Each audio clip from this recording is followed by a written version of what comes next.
Dicen que el cielo se estremeció, no por el trueno, ni por los relámpagos, sino por un dolor invisible a los ojos, pero sentido por toda la creación. Cuando el Hijo de Dios fue elevado en la cruz, el cielo no lloró con lluvia, se detuvo. Se detuvo, porque no sabía cómo llorar a aquel que creó las lágrimas. Pero lo que ocurrió detrás del velo de lo invisible, no lo relatará ningún profeta, no porque no quisiera, sino porque no se atrevió. En ese momento, cuando los clavos atravesaban la carne del Cordero, cuando la tierra aún no comprendía lo que hacía, al otro lado de la realidad estaban dos, Miguel y Uriel. No como guerreros, sino como testigos, no empuñaban espadas. No pronunciaron palabra alguna, y sin embargo, cada uno de sus suspiros resonaba como eco en la eternidad. Miguel, príncipe de los ejércitos celestiales, aquel cuyo nombre significa, quien como Dios, estaba de pie con las alas extendidas, pero no para la batalla. Sus ojos, que alguna vez reflejaron la ira fulminante contra el mal, ahora estaban llenos de dolor. No eran ojos de guerrero, sino de hermano. Miraba la cruz como un hermano mira a aquel a quien no pudo proteger. A su lado estaba Uriel, guardián del fuego y de la luz. Ángel de sabiduría, acostumbrado a portar revelaciones. Pero ese día no habló. Guardó silencio, y de sus ojos brotó una sola lágrima. Una que ardía como metal al rojo vivo, y se fundía con la eternidad. Él, que conocía los secretos del tiempo, no pudo encontrar palabras para ese instante. Los cielos se quedaron inmóviles. Los querubines no clamaban.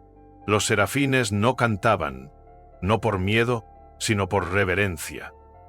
En ese instante, incluso el canto de Sant se retiró, para dar lugar al silencio, donde los ángeles por primera vez conocieron el sufrimiento. Y cuando el martillo golpeaba el clavo, cada golpe no era solo un sonido, era el eco de una eternidad estremecida. Miguel inclinó la cabeza. Uriel cerró los ojos, no porque no pudieran mirar, sino porque cada mirada era una oración imposible de pronunciar. Estaban juntos, Miguel y Uriel, ocultos a los ojos de los mortales, pero más cercanos al dolor humano que nunca antes, invisibles, pero no indiferentes. Sus alas estaban plegadas, como estandartes en un campo de derrota. No estaban despojados de poder, no, su esencia seguía siendo la misma, luz enfrentando a la oscuridad, pero en ese momento, nadie luchaba. El mundo moría, no en sangre, sino en silencio. Miguel, por primera vez, se sentía ajeno en el universo que él mismo custodiaba. Su esencia era la lucha, la defensa, el celo por Dios. Pero ¿cómo proteger a aquel que eligió ser entregado? ¿Cómo alzar la espada contra un plan nacido del corazón del Padre? Su espíritu temblaba, como un toro cubierto de armadura pero sin campo de batalla. Miraba la cruz, y su mirada no era fiera, sino suplicante. Él, el arcángel, acostumbrado a la victoria, estaba de rodillas, vencido por la imposibilidad de intervenir. A su lado, Uriel, cuyo nombre significa la luz de Dios, parecía como si su luz se hubiese quebrado. El fuego con el que alguna vez redujo a ceniza ciudades malvadas, ahora lo consumía por dentro. Sus ojos no estaban ciegos ante lo que ocurría, pero justamente la visión, esa capacidad de ver los misterios, de ver a través del tejido del tiempo y del sentido, se volvió una tortura. No solo veía la crucifixión, sino todo lo que vendría después: negaciones, persecuciones, herejías y el frío de la indiferencia. Todo nacía aquí, bajo este cielo gris, bajo este clavo que atravesaba la carne. Y aún así, en esa fractura había belleza, la belleza de lo imposible. El inmortal moría. Dios permitía ser humillado. El amor no se resistía. Era algo más alto que los cielos, más alto que todas las victorias de Miguel y el fuego de Uriel. Por eso, ambos callaban. Pero el silencio no era vacío. En el espacio espiritual, en la esfera invisible que no podía tocar la materia burda, ocurría algo grandioso. Donde los hombres veían una ejecución, los espíritus veían un sacrificio. Donde los soldados clavaban clavos, los ángeles oían el crujir del universo. Cada golpe del martillo sonaba como un trueno en la sinfonía cristalina del mundo espiritual. Miguel se volvió. Sintió que el tejido de la realidad temblaba, como si alguien desde dentro de la historia extendiera la mano, no para detener, sino para tocar. Y el cielo se resquebrajó. No fue una tormenta, no fue trueno ni lluvia, fue otra cosa. El cielo como esencia, como idea, como unidad, se partió en dos estados. De un lado surgía la ira, cegadora, justa, celosa. Del otro, la fe, silenciosa, profunda como el océano antes del tiempo. No era una batalla, era una confluencia. Dos rostros de la verdad se encontraron sobre el Gólgota y Jesús estaba en el centro, no como víctima, sino como puente. En ese instante, Uriel dio un paso al frente. Su rostro estaba pálido, pero sereno. Extendió la mano, no hacia la cruz, sino hacia el cielo. Allí donde la grieta entre ira y fe palpitaba como una herida abierta. No deseaba sanarla, deseaba dar testimonio. Él era el guardián de los misterios, y este era el principal. Cuando el dolor y el amor se hacen uno. Miguel se levantó. Sabía que no estaban sin poder. Su poder no estaba en actuar, sino en estar. Abrió sus alas, no para la guerra, sino para testimoniar. Y en eso, la fuerza eterna. Cuando los eternos no abandonan el cielo, sino que permanecen mirando. Y abajo, al pie de la cruz, aún se reían. Alguien escupía, alguien oraba, alguien se daba la vuelta.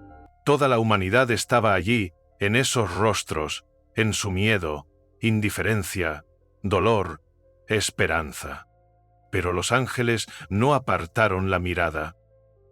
Porque fue justamente allí, donde fue crucificado el Hijo, donde comenzó una nueva canción, no de venganza, no de guerra, sino de sacrificio, más fuerte que cualquier espada.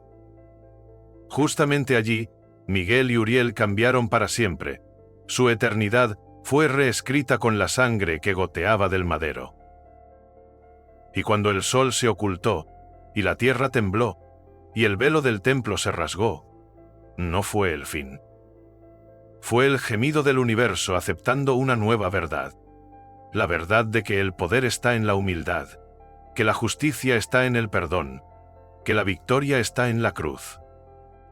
Uriel estaba de pie en la sombra del Gólgota, pero la sombra no venía de la cruz, sino desde dentro de él mismo.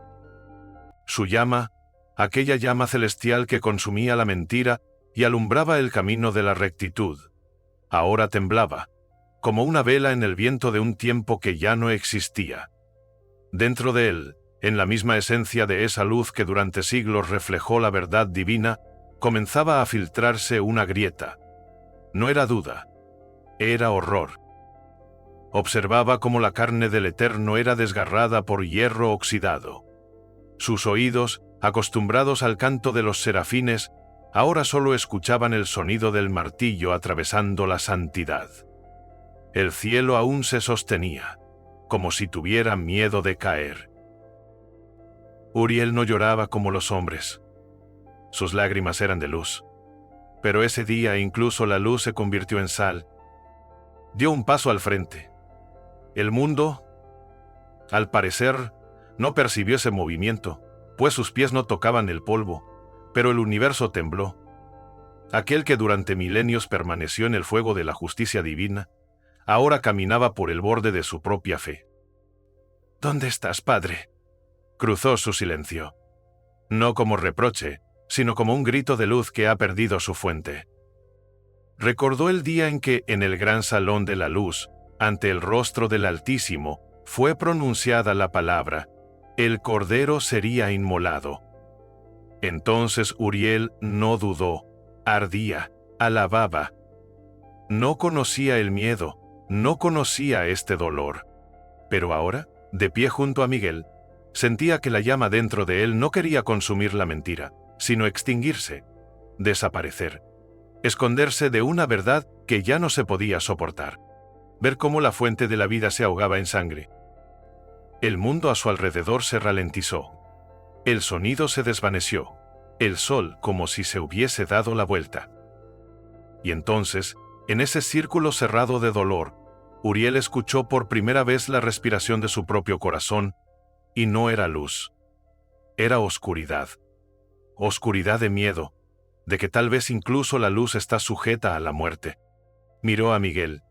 Él estaba inmóvil, doblado, como un árbol que ha resistido 1000 tormentas, pero que ahora se resquebrajaba bajo el peso de lo inesperado. Sus miradas se cruzaron, y ambos comprendieron. Algo dentro de ellos jamás volvería a ser igual. Él guarda silencio, susurró Uriel, como si hablara consigo mismo. No convoca legiones, no abre el cielo, no destruye Roma. Él se rinde.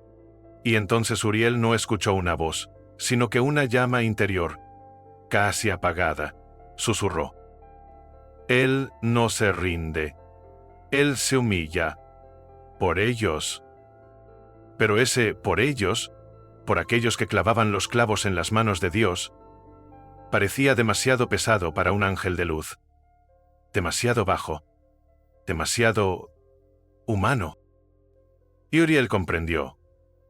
No fue la oscuridad del mundo la que atacó a la luz. Fue la luz la que entró en la oscuridad. Voluntariamente, no como conquistador, sino como redentor. Cerró los ojos, y en su espíritu se alzó un grito, no fuerte, sino profundo, sin sonido, casi blasfemo. ¿Por qué el amor se parece tanto a la derrota? Pero de esa tormenta interior nació la primera gota de una nueva fe, no resplandeciente, sino oscura, profunda, como carbón que ha pasado por el fuego. Y en ella había sentido. Uriel se inclinó, no porque no pudiera permanecer en pie, sino porque había visto. Dios, colgado en la cruz, se hizo el más bajo para elevar a todos. Y su llama, que se apagaba, de pronto se encendió, no en gloria externa, sino en una verdad silenciosa. A veces la luz entra en la oscuridad, no para vencerla, sino para abrazarla. El silencio no llegó de inmediato, parecía esperar a que el mundo exhalara su último aliento. Bajo la figura crucificada, donde el nudo del dolor se convertía en silencio, la tierra contuvo su corazón. Y el cielo, rasgado como tela tensada entre dos realidades, se quedó inmóvil, en anticipación. Jesús colgaba entre los mundos, no en el aire, en la eternidad. Ya no pertenecía a la carne, pero aún no había regresado a la gloria. El espacio a su alrededor temblaba, no por ruidos, no por tormentas, sino por algo más antiguo, la conciencia de que no era simplemente un final, sino el nacimiento de un nuevo pacto, escrito no con tinta sino con sangre. Miguel estaba de pie en el vacío. Ya no sentía el tiempo porque, como todo lo que alguna vez importó, se había quebrado en ese instante. Sus alas no se movían no por cansancio, sino por impotencia.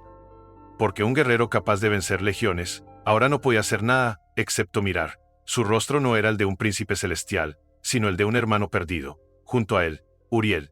La luz en sus ojos ya no era llama, se había transformado en algo extinto, un resplandor denso de melancolía, sin nombre. No oraba, no clamaba, no lloraba. Sabía que cada palabra suya se disolvería en la grandeza de lo que estaba ocurriendo. Por eso, el silencio se convirtió en su oración. Los cielos se tiñeron de rojo. No por el sol, sino por el dolor del propio universo. Las nubes ya no eran nubes, eran rostros, inefables, incomprendidos, interrogantes. En cada uno se escondía el duelo, como el de una viuda sin nombre. Y en cada gota de sudor que descendía por el cuerpo herido de Cristo se escuchaba, «Estoy aquí». Hasta el final, aquí. La multitud abajo no veía nada de esto. Los hombres oscilaban entre la compasión y la indiferencia. Algunos reían, otros rezaban. Pero nadie sabía que, en el plano del espíritu, el mundo se quebraba.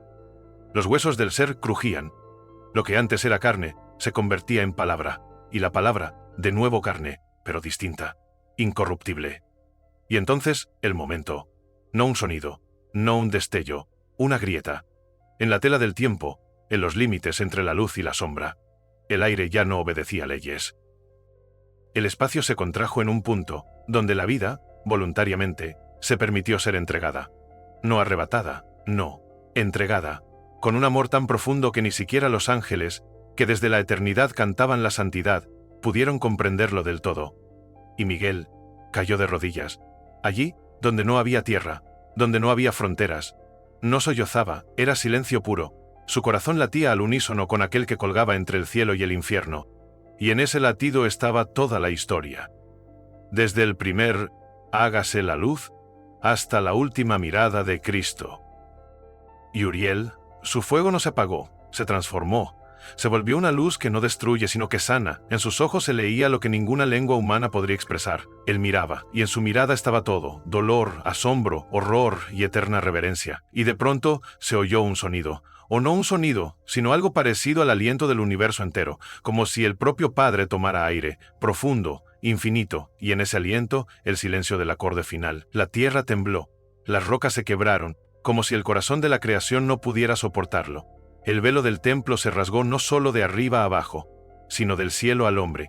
El cielo, que había sido testigo silencioso, ahora se abrió. No con ira, con verdad, con una verdad desnuda, ardiente, cegadora. La ofrenda había sido hecha. ¿Y Miguel? No cerró los ojos. Quería recordarlo todo. Después de que todo sucedió, el cielo no regresó a sí mismo de inmediato. Parecía que hasta las estrellas habían olvidado cómo brillar. El Gólgota quedó vacío.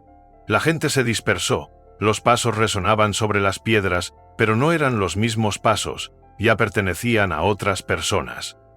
Porque en ese día, todos los que vieron se convirtieron en testigos, y aquellos que no comprendieron fueron marcados con una cicatriz invisible en lo profundo de su alma.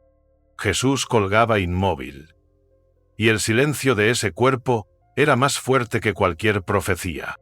Miguel permanecía apartado. Sus alas ya no estaban levantadas.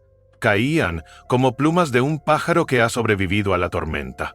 No sabía cómo regresar al ejército celestial. ¿Qué significaban ahora la espada, la gloria, las victorias, si el Señor de la gloria había elegido no la fuerza, sino la debilidad? ¿No la ira, sino el sacrificio? Sentía que el cielo había cambiado. Su arquitectura ya no era la misma. Las majestuosas moradas, donde el eco de las oraciones ascendía como una cascada, ahora sonaban de manera diferente. Más suaves, más cercanas. Como si Dios mismo se hubiera acercado al corazón de la creación, extendiera su mano y allí depositara su ser. Y Uriel, él estaba en el límite de la luz y las cenizas, y por primera vez en toda su existencia, sintió que no sabía quién era ahora. Él, el fuego de la justicia, había sido testigo de la mayor humillación. Había visto cómo el santo permitió ser humillado. Había visto cómo el justo se convirtió en criminal a los ojos de la ley, y vio cómo eso se convirtió en la justicia suprema. Atravesó las capas del aire como atravesando el tejido del tiempo, y llegó al lugar donde comenzaban las oraciones, donde la voz de la viuda, el aliento del bebé y el grito del arrepentido se convertían en canción. Pero ahora todo era diferente. Allí no sonaba una canción, allí sonaba un susurro. «Se ha cumplido», susurró alguien en lo invisible. Y no era un ángel, era todo. El espacio, la esencia, el ser. Todo repetía: «Se ha cumplido». Los serafines, normalmente rodeados de resplandor, se sentaban en la sombra. No se atrevían a levantar la cabeza, no por miedo, sino por reverencia. Lo que siempre habían conocido como gloria, ahora se había convertido en misericordia. Demasiado grande para ser comprendida, demasiado tierna para ser soportada. El cielo se hizo más silencioso, no sordo, sino atento, como si toda la eternidad estuviera suspendida, esperando qué sucedería con la sangre ofrecida. Y hasta aquellos que alguna vez cayeron temblaban en sus prisiones, porque sabían: esta cruz no solo rasgó el tiempo, tocó el infierno. Miguel miraba hacia abajo. En sus ojos había un nuevo conocimiento, una dureza suave, un dolor que no buscaba venganza, sino que preservaba. Y cuando finalmente se levantó, su sombra ya no era tan pesada, porque sabía, su Señor había vencido no con la espada, había vencido con el corazón. Y ahora incluso la naturaleza angelical no podía permanecer igual. «Debemos guardar esto», dijo él. «¿Qué exactamente?», preguntó Uriel. «El silencio. El que quedó después del Gólgota. Habla más que todas las voces». Y se quedaron en silencio. Pero en ese silencio ya resonaba el eco de lo porvenir, la piedra que será removida, el aliento que regresará a los pulmones y la palabra que se levantará nuevamente, no para el juicio, sino para la vida.